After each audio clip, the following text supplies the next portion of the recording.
Welcome to the podcast. My name is Father Bill W. I am an Episcopal priest here in Austin, Texas, and been in recovery for a long, long time, interested in the history of the 12 steps, the deeper meaning of the 12 steps, the psychological, religious, spiritual implications of them.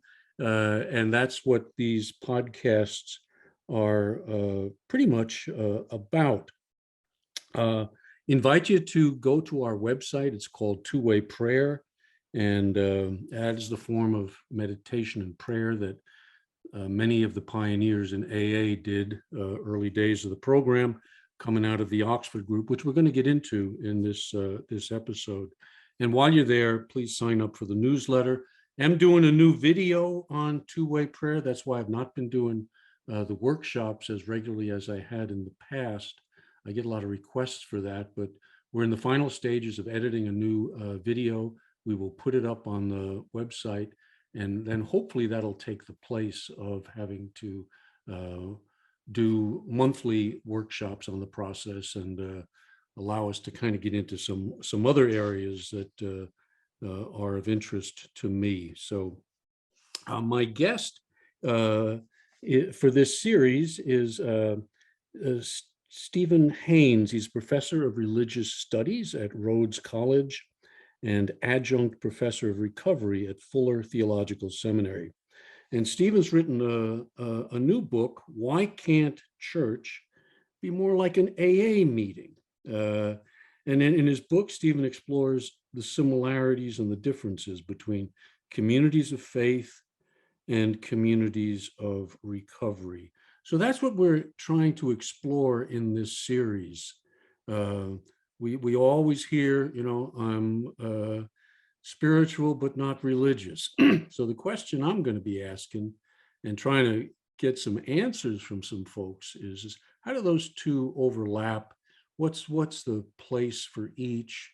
Do these two worlds communicate with one another? And if so, how? And what are some mistakes to avoid, and maybe some things that would be helpful to pursue? So Stephen, welcome back. It's good to have you, and I really appreciate your taking time from your schedule to share your experience, strength, and hope with us, and information. So good. Thanks, to have Bill. You. It's good to be here again. Yeah, and congratulations on the new book. I think it fills a hole. It did for me, so I really found it fascinating, and put a link to it in the show notes and encourage people to go there. Before we begin kind of diving into, I'm interested in this episode, we're going to kind of get into some of the historical stuff around the Oxford group and the creation of AA and many of those kinds of issues. But I thought it might be helpful for our listeners to just take a few moments to look at the role of religion historically, traditionally, in the life of human beings. I mean, no almost matter what culture you go to, there's something going on, and it gets embedded in their traditions, but it's trying to serve a function. Yeah. What is that function, do you think? Well, people have defined it different ways. It seems to me that belonging is a big part of it, right? Being part of a community that's larger than oneself. Also connecting to higher powers or a higher power, feeling like you have some knowledge of, connection with, that which is greater than yourself. When people who are spiritual, but not religious, or so they say, define religion, the things that they point out are dogmatism, authoritative scriptures, priests with, certain prerogatives and authority. I don't know that that's what people who are religious think that religion does for them. I think people who are religious would say that it does a lot of the same things that people who are spiritual say spirituality does for them. That is connection to other people, a sense of the holy, a sense of connection to God. So as we discussed earlier, I think the categories have blurred a lot. And it's understandable that people who are advocates of recovery want to downplay the religiousness of 12-step fellowships, because that's a big turnoff for a lot of people. A lot of people have trauma around it. But the way people in recovery often experience recovery, I think, has a lot to do with these sort of traditional functions that religion has played: a sense of community, a sense of belonging, sense of being, connected to something greater than oneself. All that's could be used, argued as 12-step language. Yeah. Stephen, I am going to ask, we'll cut the video here. If you could turn the fan off, it is coming through Okay. On the audio, and we'll pick that up.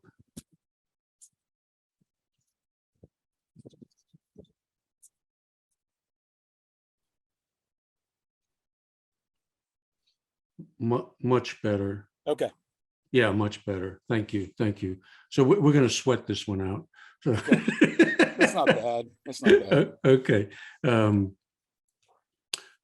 So what the way I approach this is there's something about the human condition that scares the hell out of us. It's like I need to relate to the powers that are beyond me. Right. In 12-step language, every life is unmanageable. Yeah. At its core, there's an unmanageability that comes with being a human being. Right. And so we find ways to connect with this, and I guess for me that's the role of religion. But in our last episode, you spoke about vital religion. Yeah. And we kind of paused because there's religion and there's vital religion. Right. And it's the vital religion that brings the juice, the energy, the connective tissue that I need, and the other brings atrophy. Right. And it tends towards that.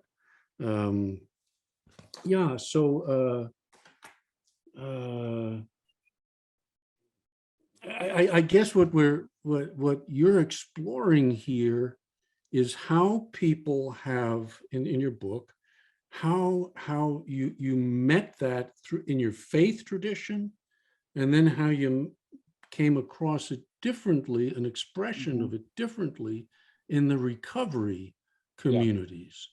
And how do these two get along with one another? Yeah. So are we recording? Yeah. Okay. Yes, I never stopped. Okay, good. So for me, as I describe in the book, my early experiences in the church were very vital. There was a lot of emphasis on experience, on conversion, on staying, living the life of the Spirit, staying sort of plugged in to the power source of God. And as I matured, and particularly as I pursued my education, the vitality seemed to sort of drain out of my faith, Right. which I think happens to a lot of people for a variety of reasons. And I think what I found in recovery was that vitality returned in a very unexpected way. Yeah. I didn't go to a 12-step meeting to get spiritual vitality. I went because my therapist said you need to go, and because my wife was in recovery and I wanted to understand what was happening. But over time, I just felt something that often had eluded me in church. This sense of real connection, dependence, community, welcome, all these things that people use to talk about 12-step recovery, particularly Christians who have missed those things. So that was a really unexpected thing for me. And then the question was, how do I relate this to my more traditional religious life? where I don't feel so much vitality. People are nice enough and Mhm. doing the right things and supporting each other and trying to live out God's call. But the sense of vitality, of spiritual, connectedness, and that sort of common that bond of brokenness is what's missing for so many people, right? When I have students go to 12-step meetings and they report back, one of the things that they almost universally say is Mhm. there was a sense of vulnerability, of willingness to not be okay. Yeah. And so I talk in the book about step 0 for Christians, which is I'm not fine, which I don't think you can even get to step 1 before you acknowledge that you're not fine.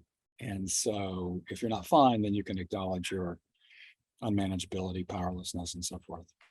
Yeah, which and it just doesn't work without that. So I mean, you got to go down. I think it was Jung said something I really love. The people who don't find God, they haven't looked low enough. That's good. Yeah. But when you get low, then the ego has to turn to that power greater than self, Right. and that's what then opens the door. So I think a lot of people in churches, understand theoretically their need for yeah, God, but right. the sort of existential feeling of I've got nothing else to rely upon right now Mhm. is often fleeting for people. Yeah, yeah. So let's dig into some of the history here, because this thing started, you might say, with the Oxford group. You Yeah, reference it a number of times in your book, yeah. the influence of this on the creation of Alcoholics Anonymous. So let's talk a little bit about Frank Buchman, the founder of the group, what was going on with him, and I want to start with his faith tradition. So he's coming out of a German pietist background, I Right. understand. Can you tell us a little bit more about what that might have done for him? Well, to me, pietism is another way of saying vital. Yeah. It's a kind of acknowledgement that faith is going to be, it's going to have emotional manifestations, and it's going to be internalized. It's not just going to be something what you believe intellectually or what you do, your sort of religious movements, but there's going to be what the Methodists call a strange warming of the heart, right? Mm-hmm. that Wesley experienced. So I think it's similar in German pietism, and so that sets him up to expect something from Christianity that I think perhaps many people didn't expect, especially at the time he was living. And he was probably going along at a somewhat superficial level, let's say, to take Frank's inventory. uh, I think he'd agree with that. yeah, okay. So he's going along at that level, and then he gets into a fight with his board of directors. It was Yeah. over the food bill, how much he was spending for the food bill. I didn't know that's the food bill. That's Yeah, interesting. yeah. Frank, stop spending so much money feeding these guys. Mm-hmm. And he gets a resentment. Mm-hmm. So we're talking about feelings, Yeah. and then we're talking about my relationship with the divine. But what is in between my relationship and the divine now is this resentment. Yeah. And it cuts off his relationship with the divine because he's cut it off with these 6 guys on the board of directors. Yeah. And then he undergoes a conversion experience, not dissimilar to the one Wilson underwent. It's interesting that the one of the links between the two is resentment, right? That's described That's as right. the number one offender in the big book, and Yeah. certainly Bill was familiar with resentment. I just think it's so interesting that here's a guy. I think it was 1908 when he underwent this conversion. He was already a professional Christian. He was already in full-time Right. Christian Lutheran ministry. minister. Yeah. Yeah, he was somebody who was supposed to have figured out the spiritual life, and he realizes that he's just sort of paralyzed until he lets go. And he does it at the Keswick sort of annual service in Right. England, and Yeah. for whatever he heard was what he needed to hear, and he's You able know, to let go of that. it was he says it was a woman, Jessie Penn Lewis was her name, and she gave a sermon on the cross. And what he says was, she didn't say anything new. Mm-hmm. Intellectually, everything she said, I knew that already. Mm-hmm. But something happened to me Mm-hmm. when she was talking, and it was the resentment that he had towards these six guys. Yeah. And he recognized that he was the seventh wrong man. It was bottom. It was a bottom. Yeah. For him, emotional, back to the feeling that's going on. Yeah. Yeah. So he experiences this sort of vitality in an unexpected way. Right. And the other thing about Buchman that I like to think about is that the sort of the environment he lived in and the people who mentored him. I think of the Oxford group as the product of a long development Yes. with guys like Henry Drummond and Henry Wright, and the sort of 19th century evolution of evangelism, which in the middle of the century had emphasized tent revivals, large meetings, great speakers, and sort of underwent this evolution where the emphasis became individual relationships, one-on-one, changing the world by changing men and so forth. And Buchman had a role in that, in translating that to collegiate, the collegiate revival scene. And I think that was a crucial step in creating the Oxford group that AA could emerge from. Because if you think of AA, it's not a public thing. It's very private, often Mhm. one-on-one. And I think that shift to what Buchman calls soul surgery was really crucial, and is really at the heart of what AA took. Yeah. I'm going to jump ahead in my notes, but he once described. He was asked to describe his program, and a woman. He was coming back from China, and a woman said, "Oh, Dr. Buchman, I have a hard time understanding your philosophy. Can't you give it to me simply?" And he went down to his cabin and came back with what is known historically as the 5 C's. And this is it's a nice description, and plays a huge role, I think, in not trans moving whatever, from Oxford group to AA. So worth a moment or two going through these. Confidence. And this is what Buchman did. He gained the confidence of a person. Don't hit them with theology. Don't hit them with in the alcohol sense. Don't hit them with that. Gain their confidence. Yeah. And you do that in part by the second C, which is confession. Yeah. But confessing your own sins first. Right. And then comes the conviction, which is what we're really kind of getting at here. Yeah. That I'm responsible for my part, and I need to let go of it. Then comes the conversion, and then finally, which is the change, and then comes the continuance. That it's not a one-shot deal, but this ego thing is going to manifest repeatedly throughout my life. Get used to it. I talk about in the book, Bill, that I see the Oxford group as the first parachurch group. And there's a little bit of an anachronism here. The American parachurch movement really starts after World War II in movements like Youth for Christ, who are focused on, reaching out to youth who have been alienated by the church.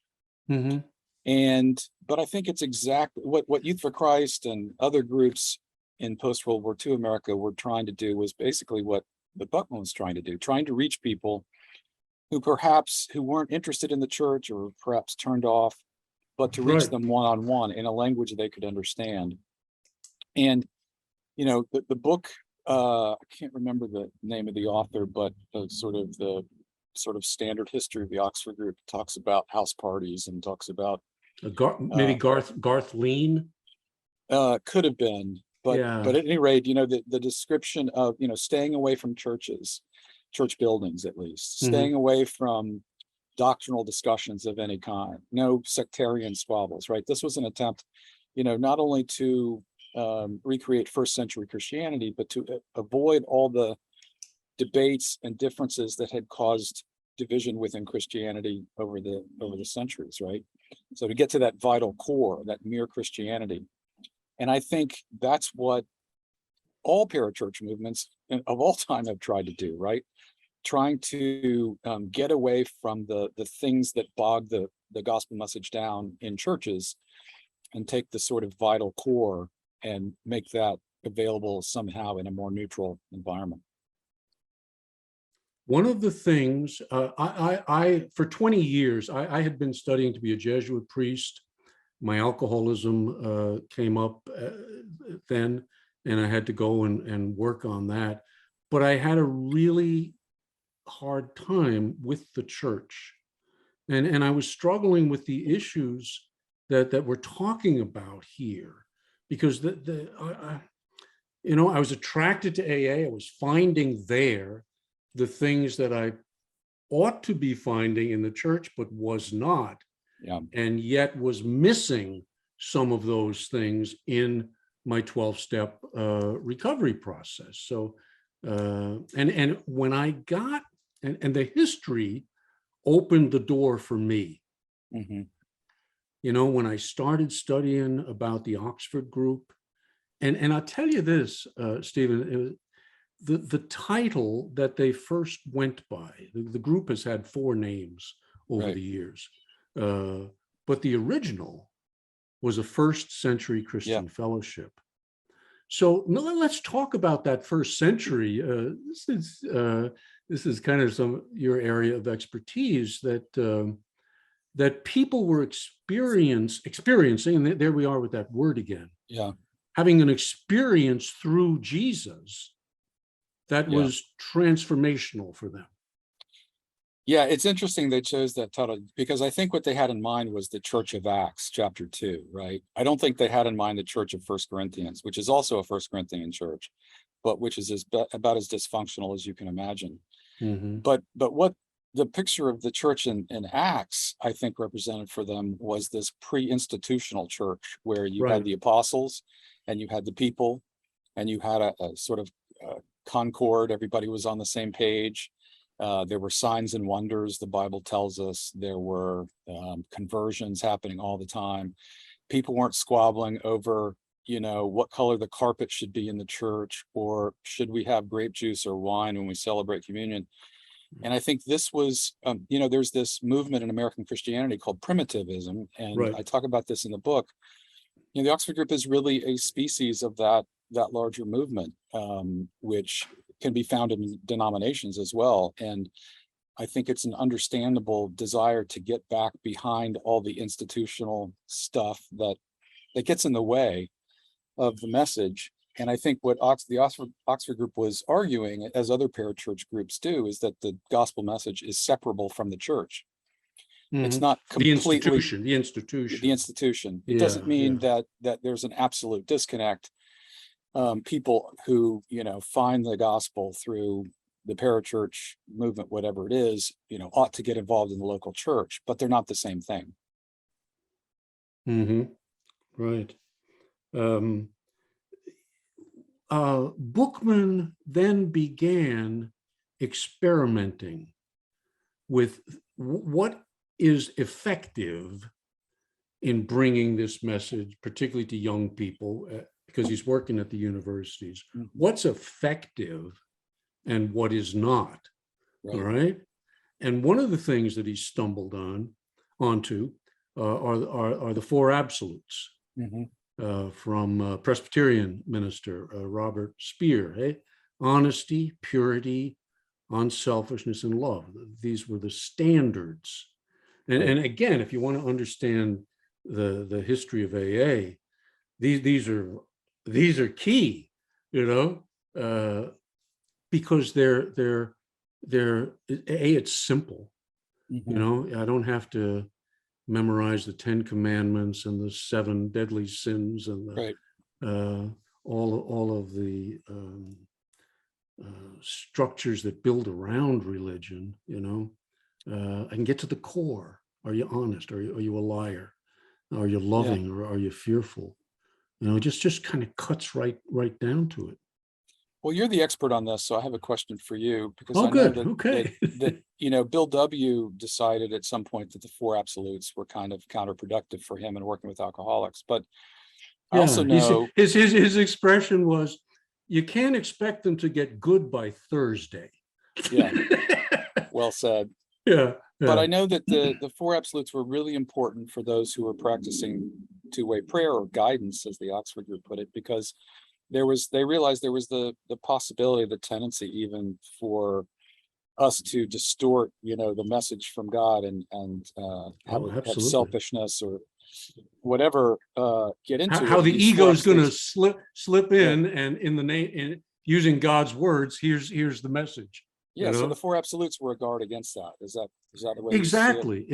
A guard against your thinking, a standard. They also called them the 4 standards. That if what I am hearing or doing, because it also became how they did what we would call inventory, the 4th step. They used the 4 absolutes to do that. If it doesn't meet that standard, it can't be from God. Right. Very simple. So, but and Dr. Bob loved them. Got buried next to them, if you look at his gravesite in Ohio, but Wilson was very hesitant, and didn't like them. But he said he put them in step 6 and 7, which I thought was really interesting, and it gave me a whole new perspective on what 6 and 7 are about. And what I've kind of come down to is, you aim for perfection, which is God, but you settle for progress, which is human. And it maybe sound like a subtle difference, but if I'm just aiming for progress, my ego can get away with all sorts of stuff. Yeah. But if that's a good way of putting it. That makes sense with the progress, not perfection. And I've had some discussions with, and there's a whole strain of AA historians who really take Wilson's part in that. But I was able to look at them differently, and I think to look at them in the way that they were intended. Not that you're going to achieve them, but that you're going to aim towards them. Right. I've yet to do a whole day living perfectly by the absolutes. Not a whole day. I think most of our listeners can relate to that. That's right. But then that becomes the material for further growth. Right. And that's what makes, that's why I think they're key to reestablishing the vitality in prayer and in living and in my relationship to the steps. It's constantly watching. I use the example of due north. I find it really helpful. You set your compass for due north, which is perfect, and then you stray. If you're a pilot, that, and you constantly readjust. But you don't set your compass for kind of north, halfway north, not south. Not south. aim high. And I wonder, there's a balance there, Stephen, isn't there? There's a real delicate balance, because you can float towards perfectionism, and then you're screwed. You're screwed. So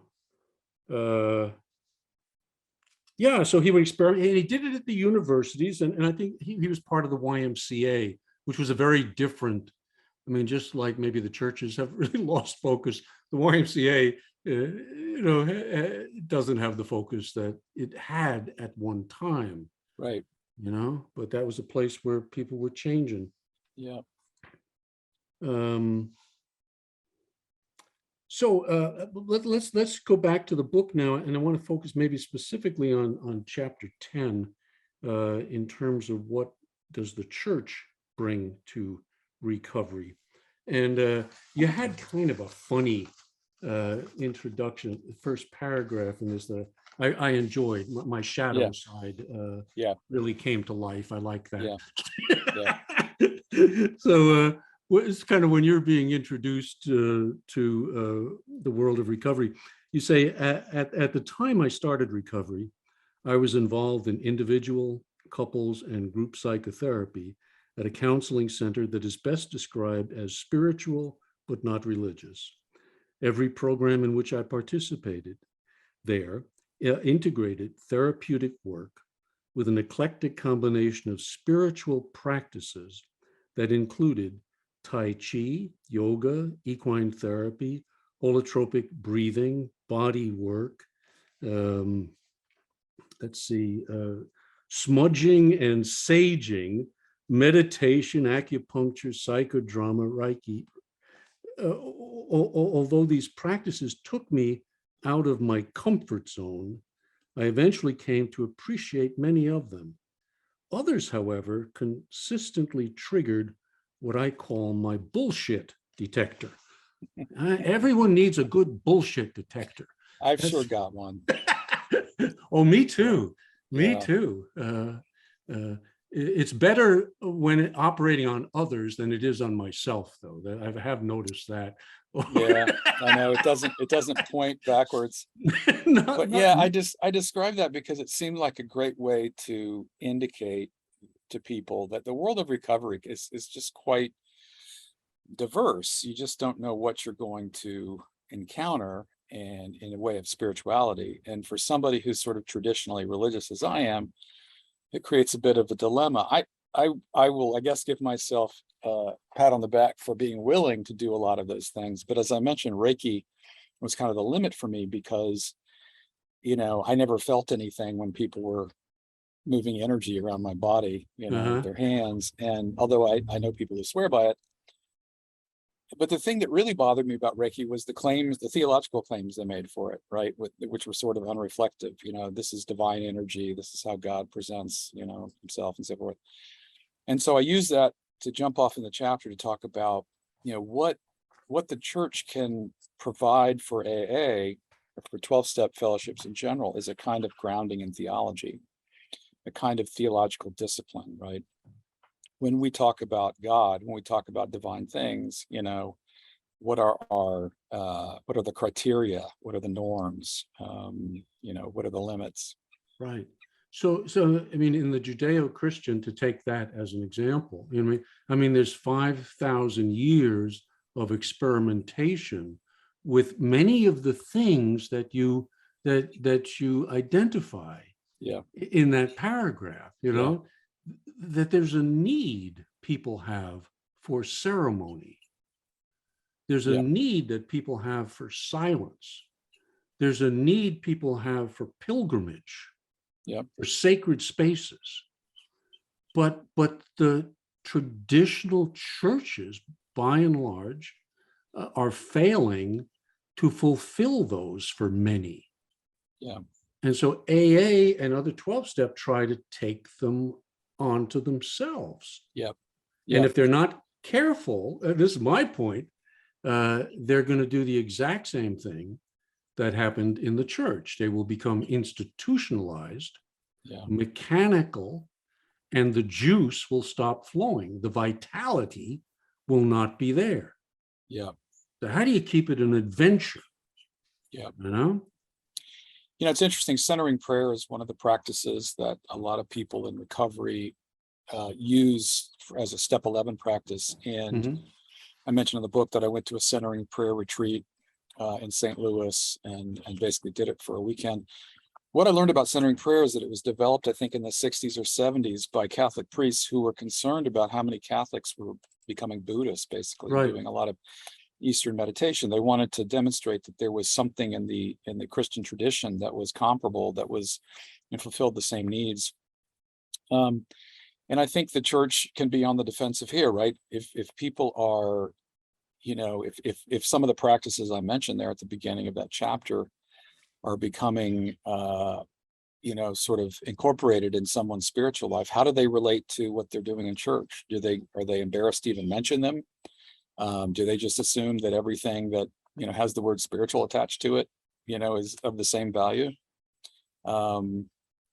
It takes some discernment, and I don't in the book tell people how to discern, but that discernment's important. And I suggest some Christian resources for creating a theology of recovery, and that's probably the place where I felt most I was out over my skis in this book. But I talk about some of the resources we have in the tradition that help us understand recovery and that ought to be utilized. Music. Let's take a few examples, though, like music. You talk about holotropic breath work. A lot of that stuff was done originally with using LSD to bring about a psychic change. But then they found that music, properly choreographed, can do the same thing. It has the power to shift you from left brain to right brain. Yeah. And it's interesting. And send you on a journey. Some of the experiences I've had in recovery that have been the most powerful have been ones that combined church things with recovery things. So exactly. I went to a conference put on by the National Association for Christian Recovery back in 2015, I think, and it was like a big AA meeting with music and sort of sharing and stuff. And I just found it super powerful because it was a combination of the things that I responded to in both contexts. You're going back to what fed into Buchman. Moody was one who certainly had an influence there too. But I found it interesting. He's preaching to the crowds, and he's getting some response. But then he finds a guy named Stanky, and Stanky brings the music, and the people respond to the music because it reaches down beyond words to that place where we feel separated, isolated, and want to join. And it allows me to have Jung would call it the transcendent function is realized. And that's what ceremony, good ceremony, is really designed to do. Right. I visited a group called All Addicts Anonymous many years ago, and they were started by a fellow who, Bill Wilson was his sponsor, Thomas Powers was his name, and he helped Wilson write the 12 and 12, and a major influence in some of that work. But he started kind of an AA commune, I would describe it, in upstate New York, where 50, 60, 70 people from all around the country came, built houses, and tried to live their life around the 12 steps. So it's a very intense, and I was kind of fascinated when I found it and went to visit them. And interestingly, they had their Saturday night 12-step meeting, okay, and they played music. Almost everybody in the commune, the ashram, kind of learned an instrument, and they played music. And they said to me, it was fascinating. They said, now you're going to watch for this. You'll see a combination of hymns and drinking songs, and they blended the two together. And it was funny. It was wonderful. But the energy was there. So music and those kinds of things bring something to the table. Silence brings something to the table. And I think who was it, Rupert Sheldrake? Are you familiar with him? Cambridge professor, who kind of looked at several things in the church that he said, well, these things bring me to life, lots of things I don't agree with theologically, but man, I don't want to lose this. I mean, we're just coming after the thing with Elizabeth. God bless her, she's finally been put to rest. Must have been exhausted after all the ceremony. They had to drag her through, but part of that ceremony, boy, people watch it and they say, wow, what's going on here? I talk in the book about Celebrate Recovery quite a bit, and it's people have different reactions to it, but one of the things that it does really extremely well is it combines, I think, the best of the church with the best of AA. And of course, music is a big part of it. In fact, you show up, you eat, which is another thing that we could say is sort of fundamentally human, and then you listen to music for half an hour, and then to testimony, and then you go to your small group meeting. So it's I guess you could view it as a way of trying to integrate what's best about church life, what's really vital, into a sort of 12-step context. Absolutely. You mentioned in this chapter about the divided self.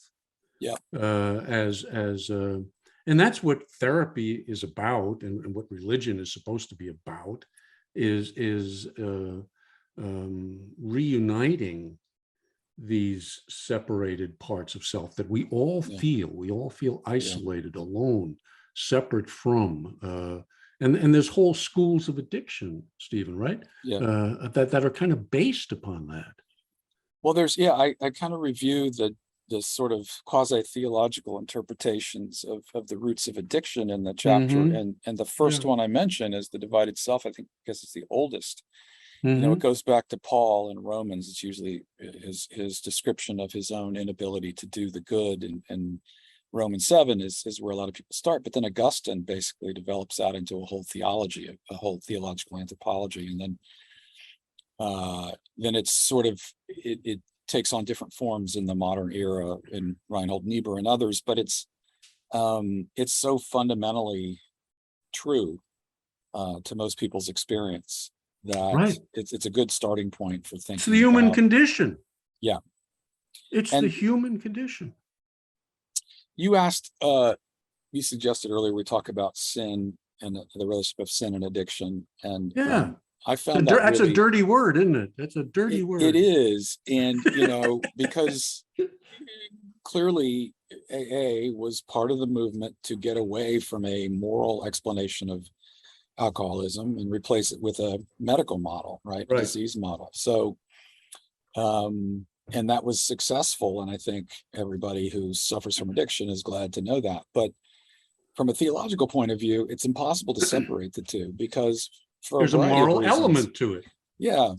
You do sinful stuff as an addict. That the question becomes, to what extent is that a result of sin, or is that the cause of sin, or are we all defective in a way that sin helps us explain? So it's a fascinating kind of relationship between these two concepts that I really enjoyed exploring. And Wilson was hesitant to use the word, so he comes up with character defects, shortcomings. Does mention sin a few times, but I love the way Buchman described sin. He would write a small s, a great big I, and then a small n. So that it's the I, it's the egotism that is the sin. It's the ego taking on godlike dimensions. I mean, that helps you understand, Genesis and the Garden of Eden and the Tree of Knowledge, and we will become like him, or they will become like us. And Well, I think this is one of the places where the church has a lot to say that's helpful. It's understandable why Bill didn't want to talk about sin. It's it understandable is why anybody in AA wouldn't want to lead with that. right. But if you're really going to think about the relationship of addiction to the rest of human life, and sin is a natural category for trying to understand that. And what a lot of people, one of the people I follow is James Nelson, and what he emphasizes is if you understand the Christian concept of sin correctly, Right. it can really be helpful, not as something you do, but as something you are, and as something that you've, it's sort of, it's inheritable in the sense that it precedes all sinful behavior. It precedes everything, right? There's your nature is corrupted in ways that you're not responsible for, but you're responsible for the consequences. And in that sense, it's exactly as it takes exactly the view that AA does. You're not responsible for the condition, but you're responsible for doing something about it and for the consequences of it. I define sin the way the Oxford Group people found this definition: anything that separates me, Right. anything that separates me from God, from you, and from my true self. Now, that is the territory that I need to keep a very close eye on, because it's inherent in the human condition. Right. And so we're no more sinners than well, we're pretty good at it, but I mean, so is the rest of the world. I don't think it's looking at alcohol. I never looked at alcoholism as a sin. I was Irish. We could never go there. We wouldn't have a prayer. But the way it was described to me was, we had better do something about it or we die. Right. Other people are just going to kind of rust out. Yeah. But if we don't get a handle on this thing, the consequences are going to be dire. Right. That's the difference. So it's back to that first step, desperation, that you bring to the table. And the more desperate you are, the more in touch with it you are.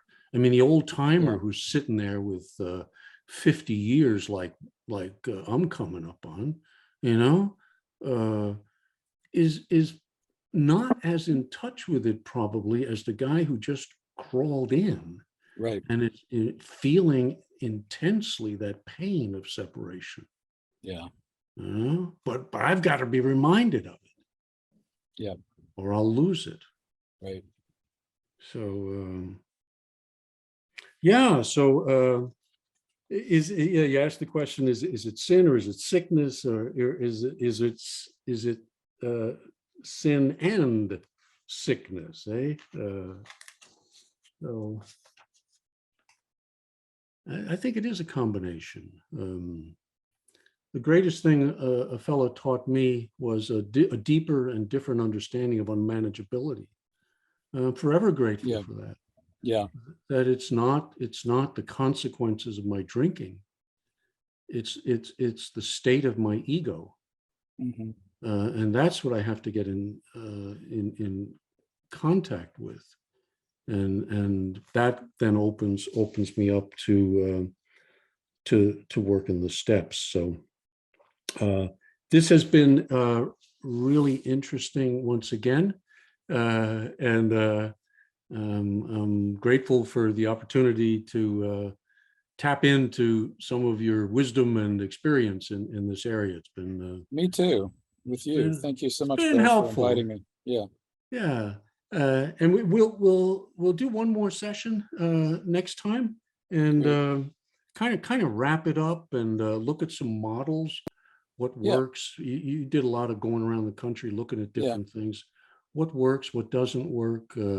How are people able to travel between these two different worlds and try to get the best of both? So right. All right. Well, thank you once again, Stephen, and thank you guys for listening. I hope we covered some material here that's going to be helpful to you in your own recovery. And if these podcasts are helpful, please help us spread the word. we're trying to carry the message. I did kind of try to figure out what God's asking me to do. You know, we all have our place in this thing, and mine was try to get two-way prayer out to people in 12-step recovery, because there's something really vital that's there. And then the second thing was get people to take a new look at the four absolutes, because while they're practiced in Akron and Cleveland, that's about the extent of them. So want to spread that around. I think Dr. Bob was onto something, and Bill had a fear of them, but I think it's time to look at them again, and I've found them tremendously helpful. So anyway, thank you for listening. God bless, and keep coming back.